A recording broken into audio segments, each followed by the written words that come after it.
It started when I was planning a solo getaway, a break from work, from people, just some peace in a secluded cabin up north. The place was perfect, nestled in the woods, with nothing but trees and silence all around. I'd booked it online and got a key from a lockbox, so there'd be no need to see anyone. Exactly what I wanted. The first night went fine, but by the second evening, things started feeling, it was that kind of stillness that doesn't feel peaceful, like the woods were too quiet. Every little creak in the cabin felt like it was amplified 100 times over, but I kept brushing it off, telling myself it was just nerves from being so isolated. Then around midnight, I heard this light knock on the window. At first, I thought it was a tree branch, but the knock happened again, and again, louder. I told myself not to look, to ignore it, but curiosity got the best of me, and I pulled back the curtain, only to see just dark woods, stretching out in every direction. I thought I was losing my mind, but the knocking came back, this time from the back door. My pulse was racing. I grabbed my phone and turned on the flashlight, creeping toward the back door, ready to confront whatever was out there. But when I opened the door, again, there was nothing. No footprints in the dirt, no broken branches, just silence.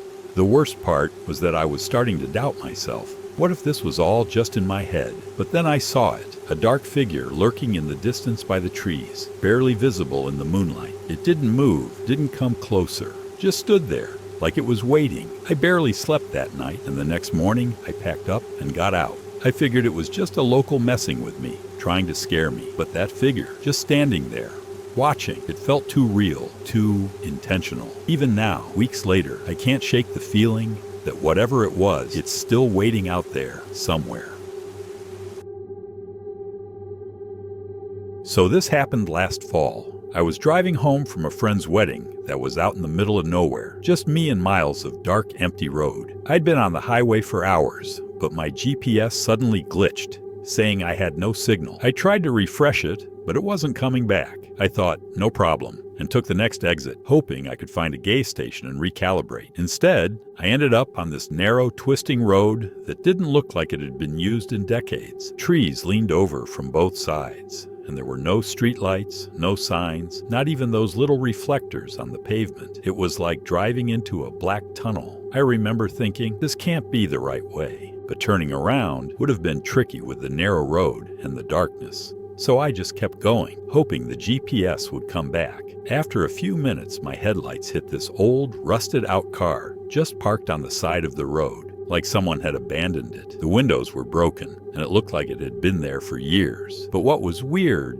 was, there was this faded blue ribbon tied to the side mirror, fluttering slightly. It was eerie, but I told myself it was just a junked car and kept driving. Then, maybe 10 minutes later, my headlights lit up another car on the side of the road, a different one, a station wagon this time, equally rusted and abandoned, and, you guessed it, another blue ribbon tied to the side mirror. At this point, I'm getting seriously creeped out, but it's just me out there. No cell signal, no way to call anyone for directions. So I keep going, and I keep seeing them. Abandoned car after abandoned car, each one with that faded blue ribbon, like some sick breadcrumb trail leading me somewhere. I could feel the unease creeping up my spine, but I couldn't turn back. The road was just too narrow and winding, and something deep inside told me that if I stopped, I'd regret it. So I kept driving. Then, out of nowhere, my headlights flickered, just once, but it was enough to make my heart stop. Finally, after what felt like hours, I saw a highway sign ahead, and I've never been so relieved. I practically floored it to get off that road. But here's the part that still haunts me.